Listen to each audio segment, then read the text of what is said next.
siguro mas maganda, no, Coach Motsky. Ituro na rin natin bakit pa sikreto natin yung diskarte, di ba? Kaya nga nandito sila para malaman nila eh. So mas maganda siguro sabihin na natin kung paano yung ginagawa. Patayin ko muna yung live, sir. Naka-live tayo sa ano eh. Di ba? Okay. Oo, sige. Nakadal clear po ba ako? Kasi may nagtanong sa akin dito privately, ang sabi sa akin, sir, bakit kayo lang yung, di ba? Wala naman hupang sinasabi si Coach Motsky, honestly po. Ngayon pa lang niya sasabihin yan. Para lang malaman ng karamihan. Ako ba tayo na nandito sa loob? Yeah, pinatay ka muna yung live para tayo lang muna yung makinig. Nakadal clear ako, Coach Anton? Yes po. Di pa hindi. Lang po ah. So, yung basta sinasabi ko, no? About sa league yun. Wait lang, na-attack ka pa niya. Eto. So, punta tayo sa Metaverse. Sa plate, sa news, parang baka sabihin nyo, gawa-gawa ko lang. Nakasulat siya sa article, kaya huwag kayong tamad magbasa. Basahin nyo sa article, nakasulat lahat yan. So, andito yun sa... Eto. Basahin natin dito, ha? Narinig ko ako, Chanton? Naka-share screen po ba ako? Hindi ka naka-share screen, Coach. Ay, hindi ako naka-share screen. Yan po, kita na po. Yes, Coach, ayun na. Okay. Wala pa mo. Po yan ha. Sa article, kaya magbasa po kayo sa article. So, scroll down natin. Hanapin ko lang kasi. Medyo nawala na ata yun. Eto ha. Eto. Ako nakasarinig ako. Yes, Coach. Okay, basahin natin na to join the Crypto Edition League leaderboard. You will need to choose the appropriate league level and pay entry fee in MetaCoins. The entry fee will be calculated as 10% of the minimum net worth range for each level, for each league level. You can join. Ito na importante dyan. The league leaderboard. Okay? You can join the league leaderboard anytime before the last day of the league. Naintindihan niyo yan, Coach? You can join the league leaderboard anytime before the last day of the league period. So, for example, bibigyan ko dyan para mas maintindihan nyo. Pupunta sa may portfolio ko, tapos sikretong malupitan lang ito, pero dahil nag-request kayo, ito na. Yun yung pinagbasayan natin, ha? Punta tayo sa MCX. As you can see, bumagsak yung portfolio ko kanina kagabi na sa 300,000 na yun. Pero hindi tayo papayag na hindi tayo makabawi. Let's say, nasa 235,000 ako ngayon, di ba? Punta tayo ngayon sa play to earn. Punta tayo sa coin league. Punta tayo sa league. Okay, sa league. So, sa league. Okay, for example, dito, no, sa may breakdown ko. Hanapin ko lang yung breakdown ko, ah. Ito yung breakdown. Breakdown. Ito yung breakdown ko, di ba? Yan yung breakdown ko. Nakita nyo, may 230,000 ako. So, pasok na ako ngayon sa League 5. Pasok na ako dyan sa Monday. Ngayon, hindi pa ako papasok dyan. Huwag na ako mo i-click. Ito, discarte ko to. Hindi ko sinabing gayahin nyo. I-share ko lang dapat. Kaya gusto ko i-share lang to kay Coach Anto. Kaya pati kay Coach Eddie. Kasi, pag madamay kayo ako sisihin nyo. That's why disclaimer lang, guys. Take your own risk. Discarte namin to nila, Coach. Ngayon, may 230,000 ako. Automatically, dito na ako sa League 5. From League 2, jump na ako sa 3 and 4. Automatic, League 5 na ako sa Monday. Ngayon, hindi pa ako mag-join dyan. Kasi may choice ka. May choice ka sa later kung mag-join ka na. May nakalagay yan dyan. Every week, may nakalagay yan dyan kung mag-join ka na. And you need to pay a specific MetaCoins fee para mag-join. Depende sa league na pinasukan mo. Ngayon, hindi pa ako mag-join dyan sa League 5. Bakit? Kasi sabi nga doon sa article kanina, you can join anytime. So, hintayin ko muna na ma-reach ko yung 500,000. Pero bakit? Para solo ko lang. Kasi for sure na walang pang makakapasok sa League 6 sa Monday. So, solo ko lang yung League 6. Automatic, sure win ako sa League 6. Ako. Nag-gets mo ko, Shanton? Hintayin ko na yung 230,000 ko bago matapos yung next week competition, hintay ko ma-reach yung 500,000, saka ako mag-join sa league. Para Oh, solo ko lang. para pasok ka sa top. Tama.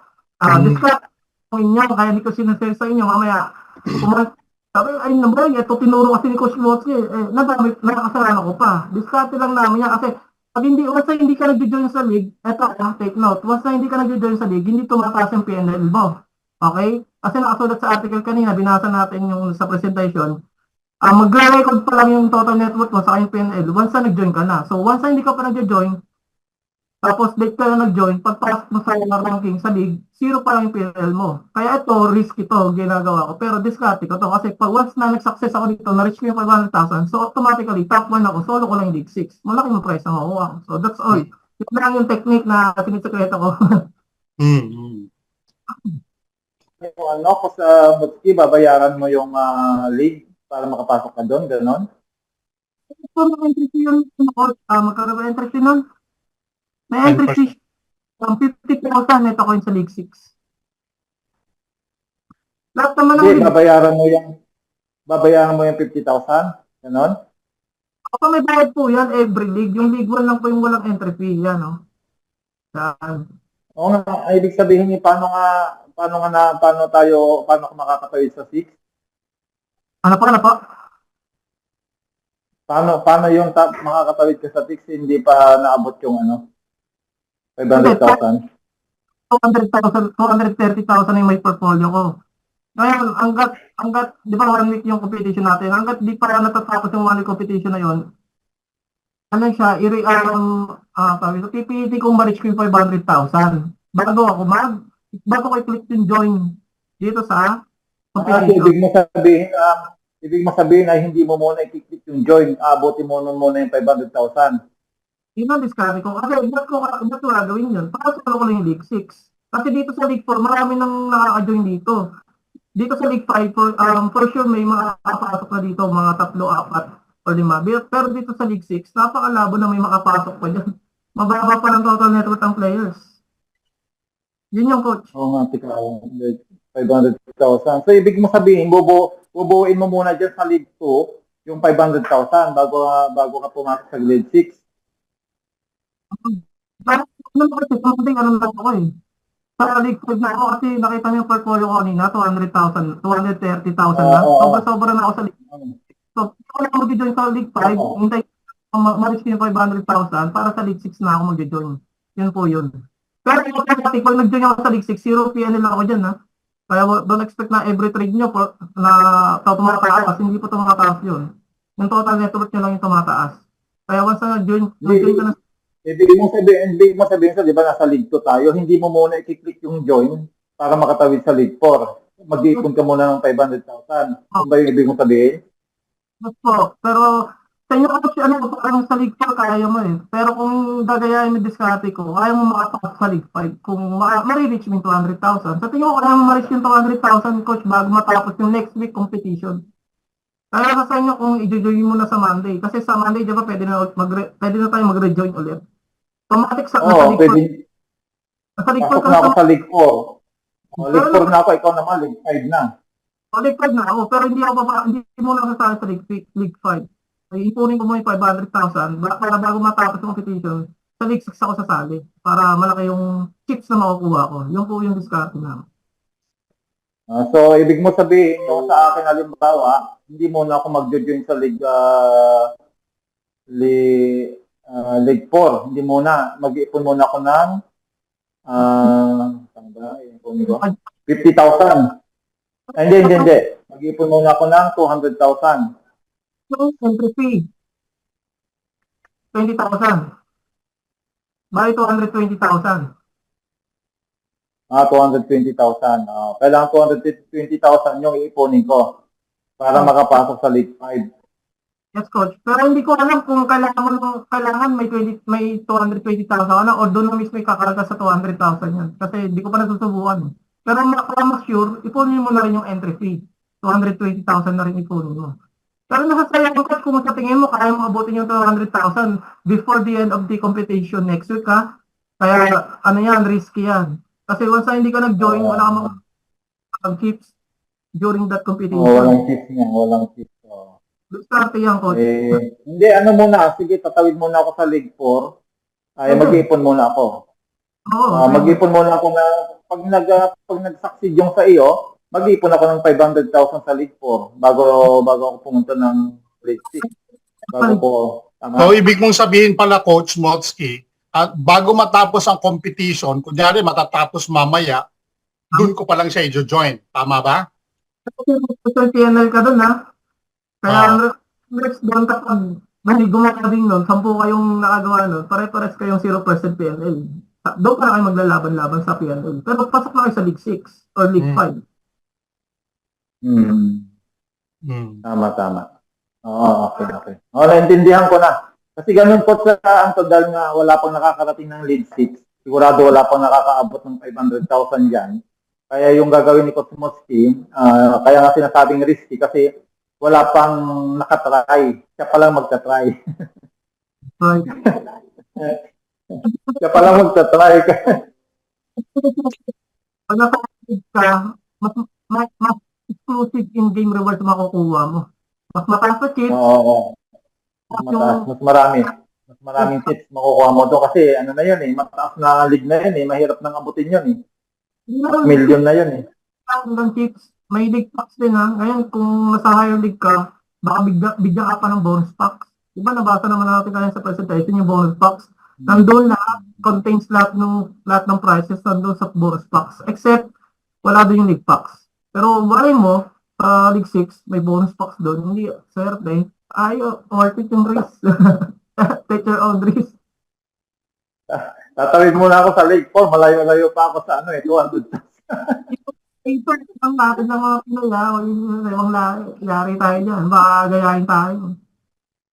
Bagay, kaya ko naman yung yung 220 sa isang linggo pa. Kaya ko naman yun. Yun nga lang, ay paano kaya yung ranking nun? Mag-stay ka kayo doon sa rank doon? Kasi tatawid na yung mga kalaban mo doon sa League 4 League 2, tatanong ko, dalawang league Tatanong na League 3, tatanong na League 4. Sa Monday, League 5 na ako. Pero hindi ako mag-join sa League 5. Kasi target ko League 6 Kasi sa League 5, for sure, may mga 5 siguro kami maglalaban-laban dyan. Hindi ibig mo sabihin mag-i-stay ka muna sa League 2. Yun yung sinasabi mo. Hindi join kasi wala kang papasukan league. Hindi ako kasi hindi na overpower na ako sa League 2, coach. Sabi ko kanina, kapag lumagpas na yung total net pa sa League 1, League 2, hindi ka na pwede mag-join doon. Automatically, sa higher league ka na. Once na-join mo yun, hindi ka pwede mag-join sa mababang league. Kung kung hindi mo nga muna i-click yung join, di ba sabi mo pag click mo yung join kasi automatic na papasok ka sa League 5. Kung hindi mo muna i-click para makapag-ipon ka muna ng sinasabi mong 500,000, nasa ang league ka nun? Kaya, wala akong chip na makukuha. Yun.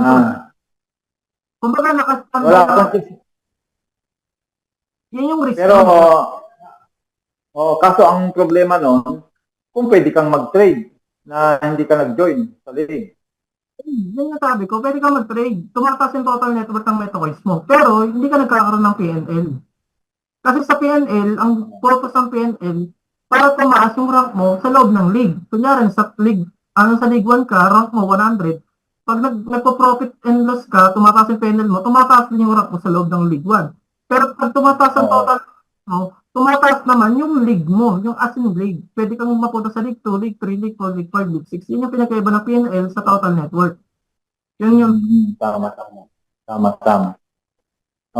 Kagaya niya si Ma'am Tina, top 1 nga siya, hindi pa rin siya makakatawid ng League 2. Kasi yung kanyang hindi pa niya na-reach yung requirements para sa League 2. Mag-i-stay pa rin siya sa League 1. Meron tayong league breakdown na tinatawag. Ito nga yun. Kailangan ma-reach mo yung certain total net worth para sa certain leagues. Yan na po yung breakdown. Kaya kasama ko kanina, screenshot nila yan. Importante yan. Hindi, yung sinasabi ko sa iyo, yung kasama natin si Ma'am Tina dyan sa League 1, number 1 siya, hindi siya makakatawid kahit number 1 siya ngayon, hanggang bukas, hindi siya makakatawid ng League 2 kasi wala pang 4,000 yung kanyang naipon. Total net worth niya, coach? Ba't parang tagal? Hindi kasi niya nilalaro Wala lang, nakasalang lang doon. Pero doon sa profit and loss, 100% na siya. Kaya nga siya doon sa ranking, number 1 siya. Pero yung pagdating sa league, hindi siya makakatawid. Kasi nga, wala pang 4,000 yung naipon niya. Hindi sa Monday, League 1 pa rin siya. 1 pa rin. Oh, 1 pa rin. Okay lang. Pero si nag-usap kami ni Sir Edgardo kahapon, nasa na daw siya 68,000. So, ibig sabihin, kahit nasa League 1 siya at number 4 siya sa League 1, tatawid na siya automatic sa League 4. Yes. Tama? Basically yun. Basta na-reach mo na yung certain MetaCoins total net worth dito. Ito na yung 15 na, siyempre 68 na siya Di nandiyan na sa League 4 sa Lunes kung i-join niya yung kanyang sa League 4. Tama. Dito na siya sa League 4. Hindi na siya pwede, kahit anong ipilit niya, hindi na siya pwede pumasok sa League 1, League 2, League 3. Automatic. Tama. Sir Eddie, Yes, sir. Sir Eddie, 109 ako ngayon. 109,000 na? Oo. Kita mo? Naunahan pa niya ako? Galing. Hindi, dyan pa rin kayo. Sa League 4 pa rin kayo. Sa League 4, oh. Ay ngayon, Sir Oo. Motski, sa tanong ko lang, kulang na kulang yung 20,000 share, ano? Hindi, gusto mo pang maglaro, naabot mo na yung, may ginagawa ka para, sa 20,000 share, nauubos ko yun eh. Mabilis kayo mag-trade. Dapat kaya kayo malaki kita niyo kasi ako kasi ay hindi ko nauubos yung kasi nga sa order pala, pag sa order kayo bibili, hindi yung counted doon sa 20,000 na limit, hindi siya counted. Pag order hindi counted yung share? Hindi ho counted. Nauubusan Kaya hahatiin niyo po. Oo, kasi nga mabilis kayo mag-trade, trade kayo ng trade, mauubos na talaga yon. Yung 20,000 sa daily daily trade natin. Dapat sa order para wag kabilang sa share. Oo. Ibabalance nyo siya. Ibabalance nyo para hindi maubos o lahat yung 20,000 ninyo sa isang araw. Coach Motski, merong tanong dito sa akin sa tuwing kailan natatapos ang di ba weekly, di ba? Tuwing kailan? Tuwing Friday ba? Tuwing Monday? Tuwing Tuesday? After 7 weeks po, every week. Kaya nga, every week, tuwing anong araw? Biyernes? Bukas. Nagsimula ng Monday. Matatapos din siya ng Monday. Pero Bukas yung deadline. Bukas. is 12:30 UTC or 8 p.m. sa Pinas. Bukas yan. Bukas po na yung 30, tapos na po yung competition. Another competition na naman po yun. So lahat tayo, wala tayong league, tapos pwede tayong mag-join kung saan tayo, kung gusto nyo mag-join ng league. Lahat yun, back to zero PNL. Ito rin ito pinapakita ko. 12 pillars of successful crypto trading. Parang psychology to. Importante din yan. Nasa YouTube ko naman yun. Importante yan na mabasa nyo rin.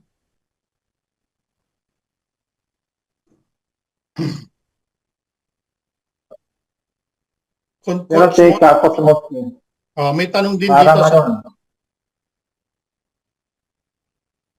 Sige. May tanong dito about yung paano kung wala silang pack, Metaverse pack. Makakapaglaro pa rin ba sila ng MCX?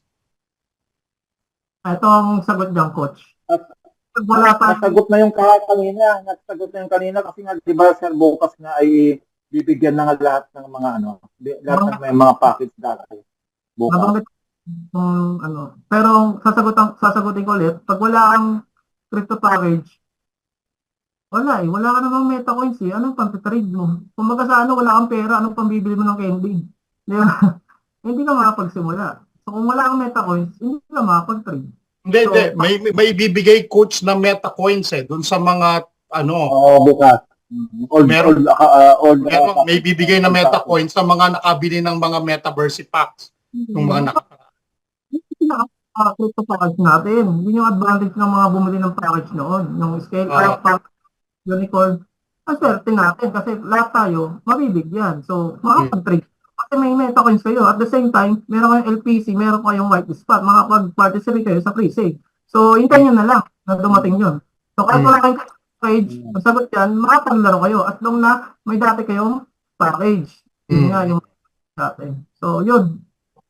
Okay yun, okay yun. At saka ang maganda ng mga old package ay pare-parehas tayong platinum, whitelist, spot ang bibigay kahit na ikaw ay startup lang.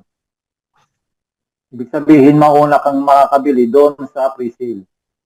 Pag Sir platinum Eddie, ka. meron kang PowerPoint dyan sa telepono mo para makita nila. Ay, alin sir? Meron. O yan, pakita lang natin sa kanila para makita nung iba na kahit wala silang package po, starting next week, pwede na ho kayong maglaro ng MCX. Ano po? Kaya nga po bigla nilang resale ko Coach Motsky, nag-buy 1 plus 1 dahil daan sa ano na yon. Pero in fairness naman, dun sa mga nakabili nung una, talaga namang dapat na ibigay.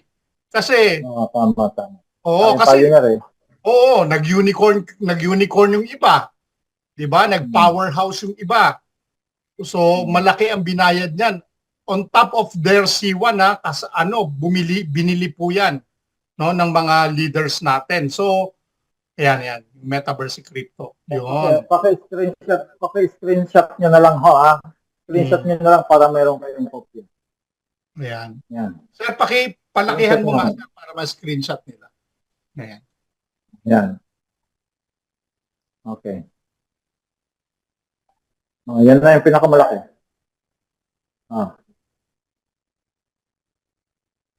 Palakihin pa. Ayan. Para mas malaki. Ayan, screenshot niya para mas malaki. Kita niyo, lahat tayo platinum. Lahat ng mga package holder na old. Ang pagkakaiba lang natin dyan sa MetaCoins. MetaCoins siya ka doon sa Launchpad Credit. Kami na mga nakabili na unicorn, 10,000 yung ibibigay sa amin na MetaCoins, 5,000 Launchpad Credit, saka isang platinum. Kumbaga, meron na lahat tayong kapital. Pero dito sa mga startup, pero dito sa startup, dahil mababa lang siya, 1,500, ay i-maximize nyo po yung paggamit. Pwede nyo pong palakihin yan. Bakit? Kasi kami po nila Coach Motsky, nila Sir Edgardo, 1,000 lang po sa amin ang kapital namin. Pero ngayon napaabot ko na ng 70,000. Si Coach Motsky 235,000 na. Nagsimula lang ho kami sa 1,000. Kasi pag join nyo ho, meron pong bayad. Kalahati yata yung matatanggal. Kung hindi ako nagkakamali, 500 na. Kaya natitira, 500 na lang yung magiging capital ninyo. Dito sa startup, 1.5 yan, 500 yung ibabayad nyo sa league, 1,000 na lang matitira. Kaya i-maximize nyo po yon yung paggamit. Tama. Yung kung gusto nyo na mabilis, pero babantayan nyo sa Infinity Loop. Doon ang mabilis na makapagparami ng MetaCoins. Sa Infinity Loop. Yan yung binabanggit. Yun po yung napaka-volatile. Kanina, yung high volatility yon, mataas, pero mabilis po yung movement, no? Medyo mataas din po ang presyo, siyempre po. Kaya nga high volatility, di ba? Katulad ng Bitcoin, number 1 ang Bitcoin. Ang Infinity Loop, number 1. So mahal ang Bitcoin, mahal din ang Infinity Loop. Di po ba? Example ko lang po yon. Kaya po, salamat daw, sabi ni Cheryl C. Chelsea ba to? Gimno. Kasi siguro ngayon niya lang nalaman na po pwede, powerhouse daw siya. Dami nun. Marami-rami yan. Ilan ba yung powerhouse? Mga 2,500? Wait lang. 5,000 yata. 5,000, wait lang. Nag-advertise kasi itong 4,500 sir. 4,500. 4,500. Oo, malaki-laki na yan ha. Kapital na yan ha. Yan. Meron pa ho tayong yung platinum po, yung platinum white spot, pag may nag-pre-sale ho, ay yun nga, yun na unang makakabili doon sa maliit na price. Ganyan yung ginawa ni Ma'am Tina, no? Nung ano na niya, nung token na niya, bumili siya doon sa pre-sale ng mababa. Kagaya ng Infinity Loop, nabili niya lang po ng 11 that time, nabenta niya ng 20. Oh. Kaya yung profit and loss, 100%, number 1 siya dyan, kahit na maliit lang yung metacoins niya. Ganon yun. Pero, ang labanan kasi dito, yung makatawid ko sa mga susunod na league. Kasi pag tawid mo sa susunod na league, mas malaki yung chips na makukuha mo, di ba, Kosmotsky? Mas maraming chips yung makukuha mo. Itatandaan niyo po yung chips po yung i-convert natin sa USDC o kaya Orbit. Di ba? Kaya yun po yun. Tingnan natin kung pwede na tayo magbenta dito. Meron ako kasi ako nabili dito 19 lang. 19 lang siya noon.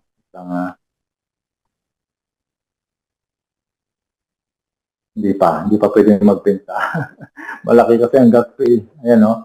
Yung WEC, kailangan ay nasa 20.1 minimum bago ka magbenta. Kasi kung magbebenta ka, ayan, papaliwanag ko na rin, yung unrealized PNL, unrealized profit and loss, medyo natatalo ako ng 4,700. Kaya hindi ako pwede magbenta. Ano? Pag nawala yung negative, doon ako pwede magbenta. Kuha nyo? Yan. Dapat marunong din po kayo magbasa po doon sa unrealized PNL para hindi Tama. po kayo malugi. Kaya nga may negative yan eh. Yung PNL po, profit and loss po ang ibig sabihin. Profit and loss. Kahit po halimbawa, konti na lang yung negative niya. Halimbawa, negative 100 kayo, tapos mataas yung realized PNL ninyo, pwede na ho kayo magbenta nun. Depende po sa inyo. Kasi konti na lang. Pero, kung tinututukan nyo, isang metacoin lang, halimbawa, yung infinity pool lang, kailangan walang negative. Dapat po yan. Buong buo nyong nakukuha para yung profit nyo makukuha nyo kagad ng mas malaki. Ibapit man na tama. Saka ito, i-update nyo ng every now and then na kasi ang bilis kita nyo, ang bilis nagbago ang price. 19 kanina, ngayon 18.